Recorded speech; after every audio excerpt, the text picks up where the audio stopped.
बेटियां जब बढ़ती हैं, जब वो हिंदुस्तान की बेटी होती हैं, और जब बेटियों पर अत्याचार होता है फिर वो जातियों में बदल जाती हैं। ये सरकार की नीति और इनकी नीयत है। इंडिया और भारत का चुनाव होगा, ना ये बेटी पढ़ा रहे ना ये बेटी बढ़ा रहे। बेटियों पे इतने अत्याचार हो रहे हैं, सरकार कोई कार्रवाई नहीं करती।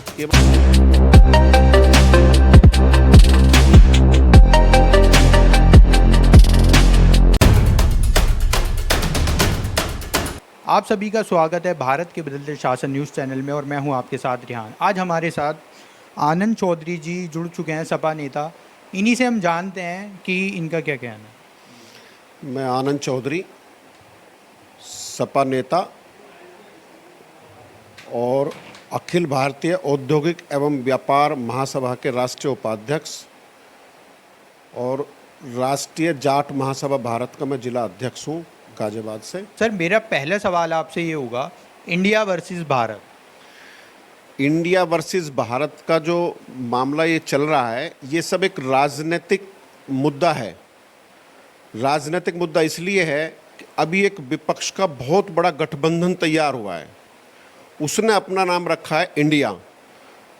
तो मेरा अपना जहाँ तक मानना है, मेरा ये मानना है कि जो इंडिया नाम उन्होंने रखा है, इंडिया से डर के जो सत्ता में पार्टी है भारतीय जनता पार्टी, ये लोग गठबंधन से बुरी तरह से खौफ में हैं कि अगर इंडिया नाम पे इलेक्शन होता है तो भाजपा की सरकार दोबारा से नहीं आने वाली है।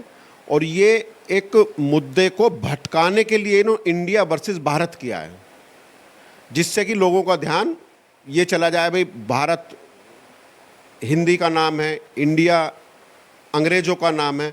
ऐसा कुछ नहीं है। शुरू से ही इंडिया और भारत, इंडिया नाम हटाने के लिए इन्हें बहुत कुछ चेंज करना पड़ेगा। इतनी आसानी से इंडिया नहीं हटने वाला है। इंडिया हर जगह, हमारे देश में हर जगह इंडिया लिखा हुआ है, हमारे नोट पे इंडिया लिखा हुआ है। सब कुछ कहाँ तक बदलेंगे ये? हो सकता है कि इन्हें मौका ही ना मिले बदलने का, कोई और ही बदले, जिसकी सरकार आएगी, हो सकता है गठबंधन की सरकार आ जाए, कि उन्हें ये सब मुद्दे ही ख़त्म हो जाएंगे।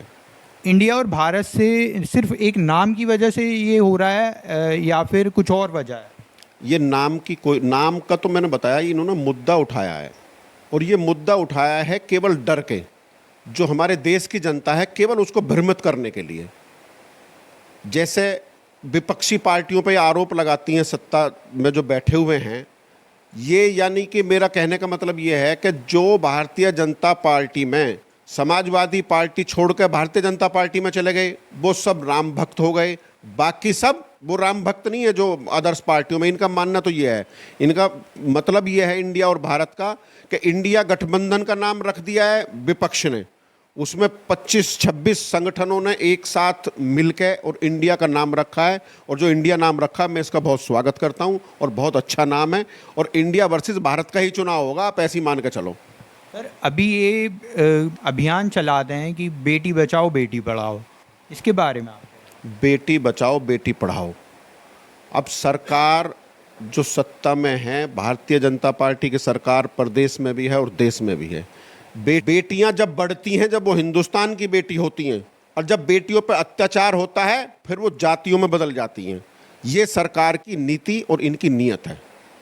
ना ये बेटी पढ़ा रहे ना ये बेटी बढ़ा रहे। बेटियों पे इतने अत्याचार हो रहे हैं, सरकार कोई कार्रवाई नहीं करती, केवल खाना पूर्ति करती हैं, दिखाने के लिए लोगों में कि हाँ भी हम बहुत कुछ कर रहे हैं। लेकिन कितने रेप महिलाओं के साथ हो रहे हैं, बच्चियों के साथ हो रहे हैं, कितनी हत्याएं हो रही हैं, प्रदेश का और देश का क्या हाल है, ये भली भांति जनता जानती है। और आने वाले चुनाव में इंडिया और भारत का चुनाव होगा, फिर पता चलेगा जीत किसकी होगी और किसकी हार होगी।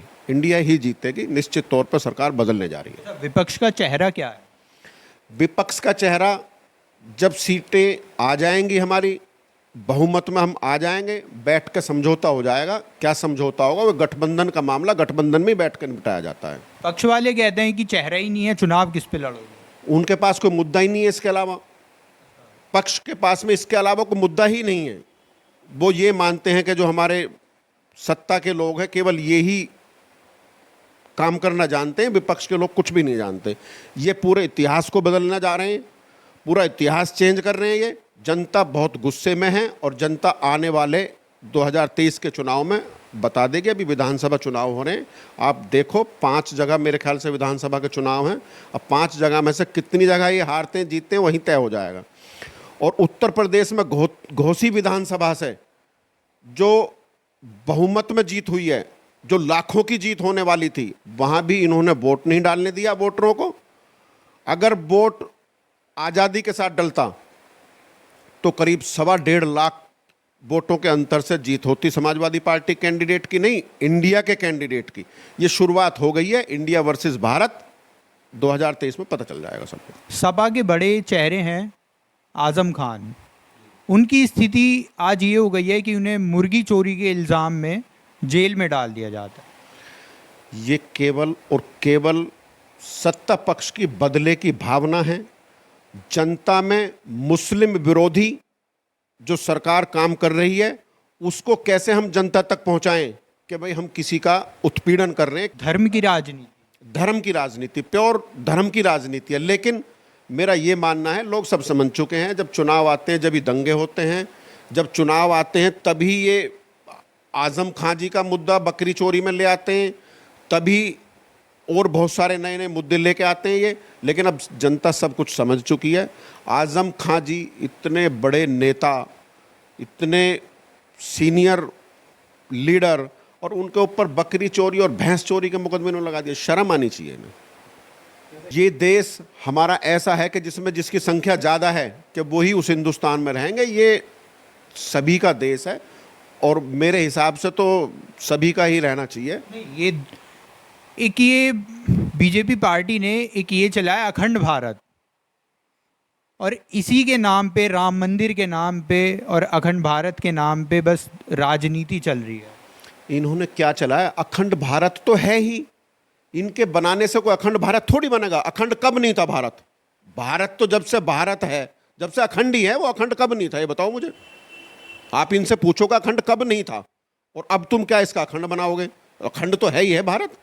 अच्छा, अभी विपक्ष जो है वो किन मुद्दों पर चुनाव लड़ेगी? आपने पक्ष का मुद्दा तो समझा ही दिया कि धर्म की राजनीति, और इन मुद्दों पर वो राम मंदिर के मुद्दों पर चुनाव लड़ेगी, पर विपक्ष किन मुद्दों पर चुनाव लड़ेगी? विपक्ष महंगाई, बेरोजगारी और जो जनता को भ्रमित करके अपना वोट बटोरना चाहते हैं धर्म के नाम पे। जो सत्ता पक्ष है वो धर्म के नाम पर वोट मांगना चाहता है, और जो विपक्ष इंडिया जो है, इंडिया इनकी नाकामियों पे बेटी बचाओ का ये नारा देते हैं। एक अंतर्राष्ट्रीय खिलाड़ी के साथ इन्हीं के मंत्री अत्याचार करते हैं। मोदी जी का एक बयान तक उस पर नहीं आता है। वैसे बात करते हैं बेटी बचाओ बेटी पढ़ाओ, बेटी को ना ये पढ़ा रहे ना ये बचा रहे, बेटियों के साथ अत्याचार हो रहा है। एक मुकदमा लिखने के लिए इतने दिन उन्हें दिल्ली में अनशन पर बैठना पड़ा। पूरा देश बच्चियों के साथ था, लेकिन सत्ता पक्ष का किसी एक बड़े नेता के मुंह से ये नहीं निकला। वहाँ भी उस आंदोलन को, उस अनशन को इन्होंने जाति और बरादरी में बांट दिया। तो विपक्ष जो चुनाव लड़ेगी वो इसी मुद्दे पर लड़ेगी। इनका जो असली चेहरा है हम सबको जाकर बताएंगे जनता में कि इनका असली चेहरा ये है। और जो भ्रष्टाचार के मुद्दे, जिस दिन ये सरकार सत्ता से हटेगी, आप देखना कितने बड़े बड़े भ्रष्टाचार खुलेंगे। अब जब सत्ता में बैठे लोग एक एक व्यापारी का हजारों हजार करोड़ रुपए माफ कर देते हैं, तो ये जनता की गाढ़ी कमाई है, और जो इन्होंने लूटनी है वो लूट ली। अब जनता सब कुछ समझ चुकी है कि आगे से जनता नहीं लूटने देगी। जनता बहुत जागरूक हो चुकी है। चुनाव में इनको एक एक सवाल का जवाब दिया जाएगा। इंटरव्यू देते हुए तो इसलिए डरते हैं कि आप लोग जो पत्रकार लोग हैं वो इनसे सवाल पूछेंगे, जवाब ही नहीं दे पाएंगे। अमेरिका में जाके भी बदनामी होगी कि एक प्रेस कॉन्फ्रेंस तक नहीं करा पाए ये लोग। हमारे साथ शुभम गुप्ता, प्रदेश अध्यक्ष, अखिल भारतीय महासभा के प्रदेश अध्यक्ष जी हमारे साथ जुड़ चुके हैं, और इन्हीं से हम जानते हैं कि इन्हें ये पद मिला है, तो इसके बारे में क्या कहना चाहिए? सबसे पहले मैं धन्यवाद देना चाहूँगा। हम प्रदेश में एक ऐसा वातावरण तैयार करेंगे जहाँ पर आकर व्यापारीगण, उद्यमीगण अपने आप को, अपने सवालों का जवाब पा सकें, अपने समस्याओं का निदान पा सकें और अपने फर्दर ग्रोथ के लिए एक नया रास्ता लेके जा सकें। संगठन तो और भी हैं, आपके संगठन से क्यों व्यापारी कैसे जुड़ेंगे और आप कैसे उन्हें जोड़ने का काम करेंगे? ऐसा है जी, जो भी पुराने संगठन चले आ रहे हैं या तो वो ये काम कर नहीं पाए हैं, क्योंकि आप ये देखिए उत्तर प्रदेश का जो जीडीपी पर कैपिटा है वो 83,000 रुपये प्रति व्यक्ति है, जबकि हम गोवा की स्टेट राज्य की देखें तो उसका 4,72,000, सिक्किम राज्य के देखें तो 5 लाख, और ये तो छोटे राज्य चले, ये बड़े राज्य की बात कर रहे हैं, कर्नाटक राज्य का 3 लाख पर प्रति व्यक्ति जीएसटी है। तो इतना ज़्यादा जीएसटी में डिफरेंस। यूपी स्टेट में अगर ये ऑर्गेनाइजेशन चल रही हैं तो वो जाहिर है कि वो कारगर नहीं है, अब तक जो ऑर्गेनाइजेशन थी वो कारगर लेवल पे नहीं थी। और हम जैसे मैं खुद एक व्यापारी हूँ, 15 साल से मैं व्यापार कर रहा हूँ, और मुझे आने वाली समस्याओं का मुझे भली भांति मैं अनभिज्ञ हूँ इन समस्याओं से। तो मैं इन समस्याओं को छोटे लेवल से लेकर बड़े लेवल पर सॉल्व करूँगा, सब लोगों को एकजुट करूँगा, और हमने इस चीज़ की शुरुआत भी कर दी है। सर, छोटे व्यापारी होते हैं, बड़े व्यापारी होते हैं, सबकी अपनी अलग अलग समस्याएं होती हैं। उन समस्याओं को, जैसे वो आपके पास आप अपनी समस्या लेकर आते हैं, तो आप उनका समाधान किस तरह से करेंगे? ऐसा है कि इस चीज़ का ना, ये बहुत ही डिटेल, बहुत अच्छा प्रश्न पूछा आपने, क्योंकि सवाल क्या है, दिक्कत क्या है हमारे यहाँ जन जन के साथ, दिक्कत क्या है कि आप हर व्यक्ति की समस्या एक सी नहीं है। जैसे कोई व्यापारी की 5 करोड़ की टर्नओवर है तो उसकी समस्या है कि मुझे ई वे बिल भरने में ही समस्या आ रही है, और एक व्यक्ति की 500 करोड़ की टर्नओवर है तो वो कहता है मुझे जीएसटी वाले तंग कर रहे हैं। तो ये समस्याएं हर व्यक्ति विशेष की पर्सनल हैं, पर्टिकुलर हैं। तो हम क्या करेंगे, एक इकोनॉमिक क्राइटेरिया के बेस पे उन्हें रैंक करेंगे, और उस रैंक के हिसाब से उनके सेमिनार्स या जो भी सोशल गैदरिंग, ये कार्यकारिणी का अभी डिसीजन आना बाकी है इसमें, और उस पर ऑर्गेनाइजेशन में उन्हें एक पढ़े लिखे व्यक्ति यानी सीए जो इन फील्ड के एक्सपर्ट्स हैं उन्हें बुलाकर इस चीज़ का निवारण करवाएंगे और उनकी समस्याओं का हल करेंगे। 2024 के चुनाव आ रहे हैं। इस बार पक्ष के और विपक्ष के अपने मुद्दों को लेकर आगे बढ़ रहा है, तो इसके बारे में आप क्या? ऐसा है जी, देखिए ये ना पार्टी वाइज पॉलिटिक्स है, बट ग्राउंड लेवल पे आप देखिए कि हमारा जो व्यापार है वो धीरे धीरे ग्रोथ कर रहा है। मेरे को इन पर्सन ऐसा लगता है कि व्यापार की तरक्की, जो हमारी जीडीपी ग्रोथ रेट 7% या 7.5% दिखाई जाती है, मुझे ऐसा लगता है भारत की तरक्की अगर 15% से कम हो तो भारत की कोई तरक्की हो नहीं रही है। हमें 15% की ग्रोथ रेट से बढ़ना चाहिए, जब भी हम जीडीपी के मामले में चाइना और यूएसए की बड़ी बड़ी कंट्रीज को कम्पीट कर पाएंगे। इंडिया वर्सेस भारत, इसके बारे में आपका क्या? देखिए जी, मेरा पर्सनली मानना है कि अपनी राष्ट्रभाषा हिंदी को हमें बढ़ावा देना चाहिए। हमारी सरकार हर तरीके से फंड खर्च कर रही है, हज़ारों करोड़ रुपया इस चीज़ पर खर्च हो रहा है कि हमारे यहाँ हिंदी भाषा को प्रमोट करा जाए। तो मेरा कहना है, अगर इतना खर्चा कर ही रही है तो अगर इंडिया को भारत बुलाएंगे तो भारत बोलने से एक हिंदी भाषा की छवि में सुधार आता है। अब अगर मान लो एक हमारे यहाँ का कोई युवा बाहर विदेश में जाकर कोई कॉमन मंच पर जाकर बोलता है कि जी मैं इंडिया से आया हूँ, तो अंग्रेज़ों का दिया शब्द है वो इंडिया, और फिर वो वहाँ जाकर बोलता है जी मैं भारत से आया हूँ, तो हिंदी भाषी अपने आप में नेचुरल दिखाई देता है कि वो भारत से आया है। तो ये हिंदी भाषा का अपने आप में प्रमोशन है। सर, आपने अभी कहा कि हमारी सरकार पैसा खर्च कर रही है कि हिंदी प्रमोट करी जाए या हिंदी सिखाई जाए। अब जो बच्चा भारत में पैदा हो रहा है या इंडिया में पैदा हो रहा है तो वो तो हिंदी जानता ही है, उसे क्या प्रमोट करें? ऐसा है जी, अगर प्रमोट है भी तो हमारे यहाँ जो हिंदी लैंग्वेज है उसका धीरे धीरे पतन होगा जा रहा है। उसका या तो कुछ मिस इंटरप्रिटेशन हो रहा है। स्वच्छ हिंदी आज की तारीख में बिल्कुल विलुप्त हो चुकी। स्वच्छ हिंदी माने संस्कृत नहीं, जो हिंदी का सही प्रकार से यूजेज, जैसे अब मैं बोल रहा हूँ तो मैं बोलने में भी हिंदी के साथ साथ इंग्लिश के वर्ड्स यूज़ कर रहा हूँ, तो स्वच्छ हिंदी का उपयोग बहुत ही कम लोग करते हैं। जैसे हमारे माननीय प्रधान, मॉडर्न, सब कुछ मॉडर्न होता जा रहा है ना। नहीं तो इंग्लिश का मतलब मॉडर्न नहीं है ना। अच्छा, इंग्लिश का मतलब मॉडर्न नहीं है, ये अलग है। हाँ, ये इंग्लिश का मतलब मॉडर्न नहीं, इंग्लिश एक भाषा है, ऐसी हिंदी एक भाषा है। कोई मोदी जी की स्कीम थी डिजिटल इंडिया, डिजिटल भारत, क्यों नहीं?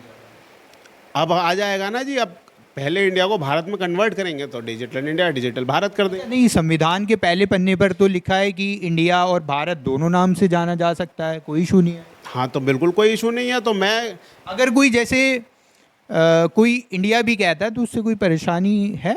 नहीं, बिल्कुल भी नहीं है। अपने देश को किसी भी नाम से बुलाए आदमी, इंडिया बुलाए, भारत बुलाए, हिंदुस्तान बुलाए, आर्यवत बुलाए, कुछ भी बुलाओ, पर लेकिन अगर भारत बोलते हो तो आप हिंदी भाषा का प्रमोशन कर रहे हो। एक जी जी जी। पर अभी जैसे इंडिया गेट है तो उसका नाम क्या होगा? इंडिया गेट ही रहेगा, इंडिया गेट ही रहेगा। और क्या, उसे भारत इंडिया में आपने कहा सब कुछ बदल जाएगा, प्रमोट करना चाहिए। अब जैसे कोई बाहर से आता है, बाहर से अभी G20 की भी समिट हुई तो उसमें इंडिया गेट ही बताया गया होगा, शायद उसका नाम तो नहीं बदला होगा। अगर कोई आता है तो फिर उसमें कि इसमें तो फिर ब्रिटिशर्स का जो नाम है इंडिया दिया हुआ है, इंडिया गेट रखा हुआ है, तो फिर उसमें तो विलुप्त हो जाएगी हिंदी भाषा। नहीं जी, क्यों हो जाएगी? नहीं, आपने जैसे कहा कि बाहर जाके भारत बोलो। नहीं, भारत क्यों बोलना है? आप मेरी बात नहीं, पूरी मेरी बात सही जो मैंने कही, मैंने ये कहा अगर हमारे यहाँ का, हिंदुस्तान का है, भारत का, इंडिया कोई व्यक्ति बाहर जाके बोलता है जी मैं भारत से आया हूँ, तो उसमें हिंदी का प्रमोशन होगा। अच्छा, तो क्या ये नाम बदलने से एक मात्र सब कुछ सही हो जाएगा? ये बेरोजगारी का मुद्दा और भी काफ़ी सारे मुद्दे हैं, कहते हैं अडानी की जेब भर। ऐसा है जी, अडानी तो देखिए, मैं व्यक्ति विशेष से संबंध नहीं रखना चाहूँगा, पर मैं आपको वैसे बता देता हूँ कि देखिए जब देश तरक्की करता है, ठीक है, जब ऐसा तो है नहीं कि मोदी जी जाके सबके हाथों में पैसे पकड़ा के आ रहे हैं, या कोई भी नेता जब तरक्की करता है, तरक्की किसे कहते हैं आप? ग्रोथ किसे कहते हैं? ग्रोथ इसे कहते हैं कि कॉन्ट्रैक्ट निकल रही है, ठेकेदार के ठेके निकल रहे हैं, सरकार ठेके छोड़ रही है, डेवलपमेंट हो रहा है सब जगह। तो डेवलपमेंट के ठेके कोई ना कोई तो लेगा ही, फायदे में भी होगा, कोई कम फायदे में होगा। अब इसे किस्मत मान लीजिए या जो भी मान लीजिए, अब अडानी ज़्यादा फायदे में है तो इसका मतलब ये तो नहीं कि बाकी कोई, मोदी जी सारा पैसा उसे ही दे रहे हैं ले जाके। अब पता नहीं बाकी जो भी है, भाग्य जिसके साथ है उसका कामयाबी पकड़ रही है। 2024 में किसे आप चाहेंगे कि ये पार्टी जीत के आए हमारे बीच? देखिए, मैं किसी पार्टी को सपोर्ट नहीं करता, मैं व्यापार को सपोर्ट करता हूँ, मैं व्यापारी को सपोर्ट। आपको व्यापार की तरक्की किस चेहरे पर दिखती है? फिलहाल तो मोदी जी पे दिखाई देती है। व्यापारियों को आप क्या संदेश देना चाहेंगे? मैं व्यापारी वर्ग को एक आश्वासन देना चाहता हूँ, और मैं चाहता हूँ कि उन्हें एक भय मुक्त वातावरण मिले, और जिस तरीके से हमारा किसान अन्नदाता के नाम से फेमस है पूरे देश में, उसी प्रकार से मैं चाहता हूँ कि हमारे व्यापारी वर्ग को करदाता के नाम से मशहूर होना चाहिए। वो करदाता है, तुम्हारी वजह से देश को टैक्स मिल रहा है, तुम्हारी वजह से देश में डेवलपमेंट आ रही है, तो तुम क्यों घबराए घूम रहे हो? तुम खुश रहो। अगर तुम्हारा टैक्स आएगा नहीं तो सरकार कैसे चलेंगी, सरकारें कैसे चलेंगी? किस आदमी को कैसे ये माफ़ कर पाएंगे जो कर्ज है? नमस्कार सर, आपका स्वागत है भारत के बदलते शासन न्यूज़ चैनल में। सर, रणवीर प्रधान जी, आपको अखिल भारतीय औद्योगिक एवं व्यापार महासभा में आपको जिलाध्यक्ष नियुक्त करा गया है, इसके बारे में आप क्या कहना चाहते हैं? देखिए, ऐसा है, मैं पहले भी रणवीर प्रधान के नाम से मशहूर हूँ, और मैं प्रधान जिला अखिल भारतीय प्रधान संगठन का जिला अध्यक्ष हूँ, जो कि मैं हर प्रधान की हर 24 घंटे सेवा करता हूँ। और ऐसे ही जैसे जो मुझे पद का दायित्व मिला है और मुझे मौका दिया गया है, व्यापारी मेरे साथ जुड़े हैं, और व्यापारी को मैं आगे भी यही जैसे मैं सेवा करता आ रहा हूँ, जैसे प्रधानी सेवा कर रहा हूँ, 24 घंटे कराता हूँ, ऐसे हम अपने छोटे बड़े व्यापारियों की हर टाइम सेवा करूँगा, और 24 घंटे उनके साथ खड़ा रहूँगा। कैसे भी उनकी सेवा, कैसे भी उनके सामने परेशानी आए, चाहे प्रशासन की आए, चाहे किसी की आए, चाहे कोई उन्हें बाई चांस कोई गुंडा भी सताता है या कोई उनको परेशान करता है, तो मैं उसमें हमेशा उनकी मदद करूँगा। व्यापार मंडल तो और भी हैं, आपसे लोग क्यों जुड़ना चाहेंगे? आप क्या ऐसा अलग कर रहे हैं? ऐसा है कि देखो, जो हम मेहनत करेंगे, हम उनको ये दिखाएंगे अपने व्यापारी को कि भाई हम आपकी सेवा में तत्पर खड़े हैं, और आपके आधी रात भी अगर कोई आवाज़ मारेगा हम उसके साथ खड़े, तो अपने आप जुड़ेंगे।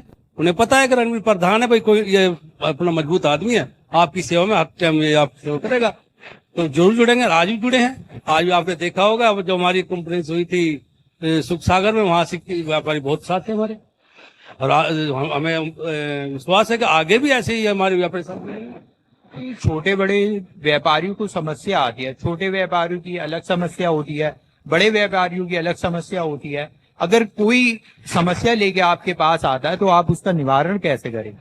देखिए, देखो समस्या कई तरह की होती है, प्रशासनिक तरफ से भी होती है, और छोटे व्यापारी को छोटे कोई ऐसे भी आदमी सताता है भाई, इसको परेशान करता है कोई, या परेशानी में रहता है, तो उसकी हर तरह से हम उनके साथ हैं।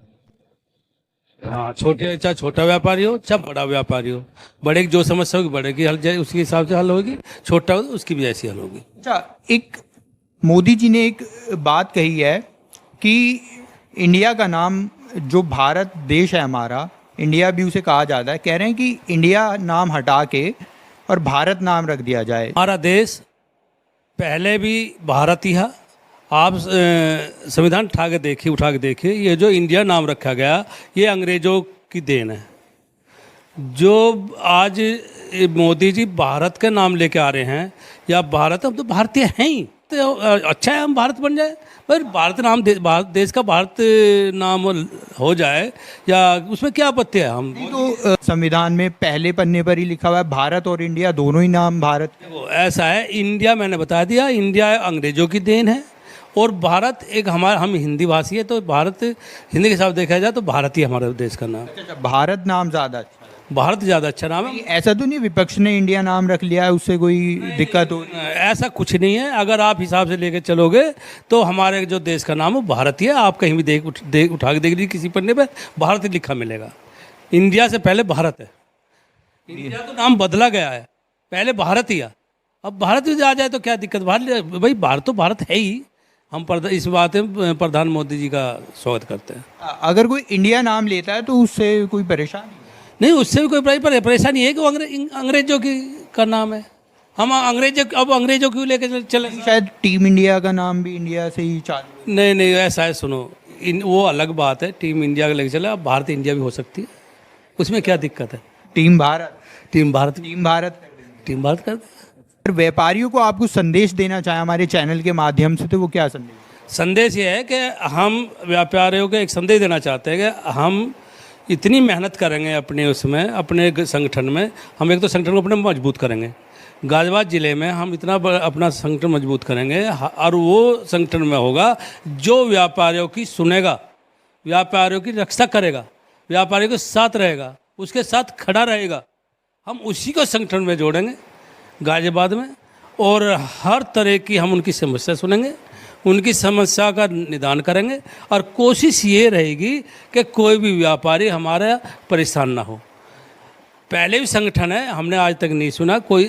आज कई बार हमें पता चला कि वहाँ व्यापारी परेशान है, आज उसकी फैक्ट्री पर हमला हो रहा है, आज वहाँ से हम वहाँ भी गए हैं, वहाँ हमने उनकी मदद करी बिना संगठन के, जबकि हम संगठन में नहीं थे। जब भी हम बिना संगठन, हाँ, बिना संगठन। कितने साल से करते आ रहे हैं आप समाज? 15-20 साल तक व्यापार के साथ जुड़े हैं। 15 साल। और आगे भी ऐसी करेंगे? आगे भी ऐसी रहेगा। तो संगठन भी, अब तो हम संगठन में आ गए हैं, अब तो देखो संगठन को मजबूत करेंगे। हाँ, संगठन का नाम देखो, हम मेहनत नहीं करेंगे या हम व्यापारियों की नहीं सुनेंगे, व्यापारियों को साथ नहीं देंगे, उनकी रक्षा नहीं करेंगे, उनके बारे में नहीं सोचेंगे, तो संगठन किस चीज़ का? एक संगठन ही तो है जो हर आदमी की मदद करता है। मेरा संगठन है प्रधान संगठन, मेरे नीचे करीब 143 प्रधान है, पहले 161 थे, 143 प्रधान है। आप प्रधानों से पूछ के देखें, अगर जिला अध्यक्ष रणवीर प्रधान कितनी मदद करता है प्रधानों की। अगर किसी प्रधान को कोई परेशानी आती है तो आधी रात उसके बराबर खड़ा रहता हूँ मैं। बस प्रधानों की सेवा में या आम जनता की भी सेवा? आम जनता की सेवा ऐसी है, मेरे गांव में आप जाकर मालूम करें, अगर मेरा गांव जिले में का उत्तर प्रदेश में नंबर 1 हो विकास में, सुविधा में, मेरे गांव में, शहर में पार्क नहीं मिलेगा, मेरे गांव में 2 पार्क है, बच्चों के खेलने का, बच्चों के घूमने का, बुजुर्गों के घूमने का, लेडीज़ों का अलग घूमने का, ओपन जिम अलग है हर पार्क में, और हर चीज़ की सुविधा है। और मैं ये चाहता हूँ मेरे जो बच्चे हैं वे खेलने कूदे भी और पढ़ाई बचे। स्कूल देखो, मेरे स्कूल जब से मैं प्रधान बना हूँ, मेरे स्कूल ऐसे जैसे प्राइवेट स्कूल फेल है, मेरे दोनों स्कूल प्राइवेट फेल, उनके आगे प्राइवेट फेल है। और इतनी अच्छी सुविधा दे रखी है कि मेरे गांव में कैमरे की सुविधा अलग है, लाउड स्पीकर अलग लगे हुए हैं, हर चीज़। मेरे गांव में कोई किसी को रात में किसी को दिक्कत होती है, 24 घंटे उनके लिए 24 घंटे सेवा है, चाहे बच्चा हो, चाहे बूढ़ा हो, चाहे लेडीज हो, चाहे बेटिया, कोई भी हो। आप इसको बिल्कुल आप जानकारी ले सकते हैं इस बारे में। और ये नहीं तो आप किसी भी गांव में जाकर पूछ सकते हैं, जिले के ग्राम रणवीर प्रधान अध्यक्ष का जो जिला अध्यक्ष है वो कैसा है, उसका माहौल, उसका संगठन कैसा है, वो प्रधानों के पीछे कैसे खड़ा रहता है, तो उसी से पता चल जाएगा। अरे ठीक है, अब तो भाई जिला अध्यक्ष हमें मिला है, इसका हम पूरा अच्छे तरह से मेहनत से और बहुत अच्छे तरह से इसे जोड़ेंगे और इसको इसे बहुत अच्छे से बढ़ाएंगे। जो हमारे संरक्षक हैं उनको साथ लेके चलेंगे, जो हमारे राष्ट्रीय अध्यक्ष हैं, उपराष्ट्रीय अध्यक्ष हैं, हमारे संरक्षक हैं, उनकी सबकी साथ लेकर उनके हम अपने संगठन को बहुत मजबूत बनाएंगे और व्यापारी की पूरी हर तरह से मदद करेंगे। हमारे साथ चौधरी सोनवीर सिंह खटेल जाट महासभा भारत के महासचिव किसान यूनियन के नेता हमारे साथ मौजूद हैं। इन्हीं से हम जानते हैं कि किसानों के क्या मुद्दे हैं, किसानों की क्या समस्याएं हैं, इन्हीं से जानने की कोशिश करते हैं। सर, आपका स्वागत है। मेरा नाम सोनवीर चौधरी खटेल और किसान यूनियन का महासचिव। और जो किसानों के मुद्दे की बात है वो ये है कि जैसे बिजली का बिल हो गया, बिजली का बिल इतना ज़्यादा आ रहा है, किसान उस पर जो है वो नहीं कर पा रहे हैं, फसल इतनी होती नहीं है। जैसे कि एमएसपी पे अभी वहाँ धरने की बात थी, वहाँ धरना दिया था जब 3 कानून की बात थी, वो किसानों ने 14 महीने वहाँ धरना दिया, उसके बाद में भी वो 3 बिल कैंसिल हुए। उसके बाद इन्होंने कहा कि भाई हम एमएसपी पे गारंटी देंगे, वो गारंटी आज तक नहीं दी इन्होंने। और किसान तो इतना परेशान है, जैसे कि मंडी में वो ले जाता है, उसका जो रेट है वो तय करते हैं लाला लोग, जबकि किसान को तय करना चाहिए। अब जैसे फसल है, अब की बार बारिश और तूफ़ान वगैरह जो आए हैं तो उसमें किसान की फसल जो है वो ख़राब हो गई है, वहाँ मुआवजा मिलना चाहिए उन्हें। तो इन्होंने गवर्नमेंट न कोई सुनवाई नहीं करी। अभी इंडिया में बीजेपी की सत्ता है। अभी 2024 के लोकसभा इलेक्शन भी हैं। सत्ता में होने के बावजूद बीजेपी बोलती है कि अल्पसंख्यक को हम बहुत फ़ायदा दे रहे हैं, किसानों को हम बहुत फ़ायदा दे रहे हैं। आपको क्या लगता है कि ये बात सच है? ये तो वोटिंग राजनीति कर रहे हैं, ये कोई भी किसानों को फ़ायदा नहीं दे रहे हैं। अभी देखिए ये दे रहे हैं, किसानों को कहाँ फ़ायदा दे रहे हैं, किसानों को तो ये और उल्टा नुकसान कर रहे हैं। जैसे कि ये राशन बांट रहे हैं, जो खेतों में काम करने वाले मजदूर थे वो उन्हें राशन फ्री मिल रहा, तो उस राशन को वो खा के खेत में काम करने नहीं जा रहे। कहाँ उनको दे रहे हैं जो बेनिफिट, किसान को तो दे नहीं रहे हैं। ये सरकार कहते हैं कि गरीबों की सरकार है, महिलाओं की सरकार है, रोज़गार की सरकार है। ये इसमें खरे उतर रहे हैं बीजेपी वाले? कहाँ खरे उतर रहे हैं बताओ, हमें एक भी रोज़गार इन्होंने कहीं दिया हो या महिला को कोई रोज़गार दिया हो? ये तो उल्टा और कर्ज बंद कर रहे हैं लोगों को। जैसे कि किसी को कर्ज ले ले जिसे जानकारी नहीं है किसी चीज़ की, वो मान लिया कोई उद्योग या कोई जो है लघु उद्योग लगाएगा, उसे जानकारी है नहीं, तो वो नुकसान में जाएगा, फ़ायदे में जाएगा, वो उस पर कर्ज हो जाएगा। दूसरी बात, ये किसानों का फ़ायदा कहाँ कर रहे हैं? वैसे तो ये चुनाव करते हैं तो हिंदू मुस्लिम पर करते हैं कि चुनाव को हिंदू मुस्लिम पर ले आएंगे, और वैसे ये मुसलमानों को ही फ़ायदा दे रहे हैं। आपने कहा जैसे कि मोमननों को सुविधा दे रहे हैं बीजेपी वाले, मोमननों के साथ अत्याचार कितना हो रहा है? अभी नू हिंसा आप देखिए, या और भी काफ़ी सारे किस्से हमारे साथ हैं। मोमनों पर कोई अत्याचार नहीं हो रहा, वो तो हिंदू भी है उसमें, उस श्रेणी में जो अत्याचार हो रहा वो अत्याचार नहीं हो रहा, वो तो ठीक है। वो क्या है कि अब एक बार बताओ, जब मैं गलत करूँगा तो मुझे भी सज़ा मिलेगी, बताओ। नहीं, अभी नू हिंसा की अगर शायद आपके संज्ञान में हो, बिट्टू बजरंगी कहता है कि तुम्हारा जीजा आ रहा है, माला तैयार रखना। तो क्या ये मुसलमानों को भड़काने वाला काम नहीं है? तो वो किसका है? वो भी तो संघ का ही है। वो जो बिट्टू बजरंगी है वो भी तो इन्हीं का है, वो भी सरकार का ही है, वो संघ का है। तो वो हिंदू मुस्लिम भड़का के तो राजनीति करते हैं ये। अच्छा, हिंदू मुस्लिम के नाम पे राजनीति? जी जी। और राम मंदिर के नाम? और राम मंदिर के और उसके ये धर्म की तो कर रहे हैं, ये धर्म की राजनीति करते हैं। अच्छा, रोजगार है, रोजगार की अगर बात करें, शिक्षा की बात करें, रोजगार कहीं नहीं है, शिक्षा कहीं नहीं है। आप स्कूल जाके देखिए, यूपी में स्कूल कहीं कोई अच्छा बना हुआ हो? जिस बाजी बाजी स्कूल तो ऐसा है जिनकी छत तक नहीं है सिर पे। नहीं, दिल्ली में तो बहुत अच्छे स्कूल हैं, गाजियाबाद में, फिर यूपी में अच्छे स्कूल क्यों नहीं? दिल्ली में केजरीवाल ने बढ़िया कर दिया स्कूल, वो पढ़ा लिखा बंदा, उसने बढ़िया कर दिया स्कूल। अच्छा, पढ़ा लिखा बंदा। हाँ, अब ये तो पढ़ाई के नाम पे भी जो अगर अच्छा, अभी मोदी जी की डिग्री मांग ली, मोदी जी की फर्जी डिग्री अमित शाह ने प्रस्तुत करी। हाँ, अब मोदी जी की डिग्री मांग ली तो उसमें कंप्यूटर की डिग्री दिखा दी इन्होंने, जबकि मोदी जी माने मोदी प्रधानमंत्री जी जब मोदी जी जबकि अपने पहले इंटरव्यू में कह चुके हैं कि मेरी पढ़ाई नहीं हुई, मेरी शिक्षा ही नहीं हुई। हाँ उसमें कह चुके हैं कि मेरी शिक्षा नहीं है, मैं पढ़ा नहीं हूँ। और अब जो है कंप्यूटराइज उनकी जो पेपर निकल गए, डिग्री भी बन गई। डिग्री भी बन गई उनकी। और जो है उस टाइम पे तो कंप्यूटर थे भी नहीं। अच्छा, आपको ईवीएम पे कितना भरोसा है? ईवीएम पे तो भरोसा ही नहीं है। ईवीएम पे तो 100 वोट तो जलेंगे जो ठीक, और 100 वोट के बाद में वो जीडीए के इसके जो बीजेपी के जाएंगे, तो वो उस पर कोई भरोसा नहीं है। बैलेट पेपर से ये चुनाव करा लें तो ये हार जाएंगे। गारंटी है इस बात? गारंटी गारंटी हार जाएंगे। अच्छा, गारंटी? बिल्कुल गारंटी हार जाएंगे। ये इसमें सफल नहीं हो पाएंगे।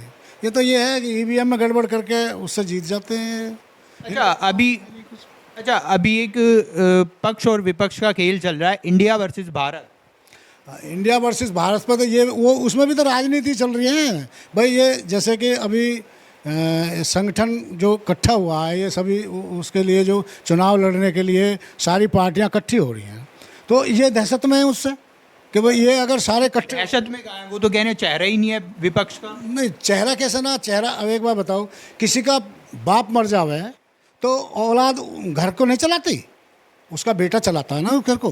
तो मान लिया माने जी प्रधानमंत्री जी हार जाएंगे और ये प्रधानमंत्री तो और दूसरी पार्टी जीत जाएंगे या संगठन जीत जाएगा, तो वो नहीं बनाएंगे, अपना प्रधानमंत्री नहीं बनाएंगे वो। अच्छा, क्या लगता है किसकी सरकार आने वाली? और इनसे पहले क्या देश नहीं चल रहा था? हाँ, देश चल रहा था। जब पहले कौन था प्रधानमंत्री? पहले कितने प्रधानमंत्री गए हैं?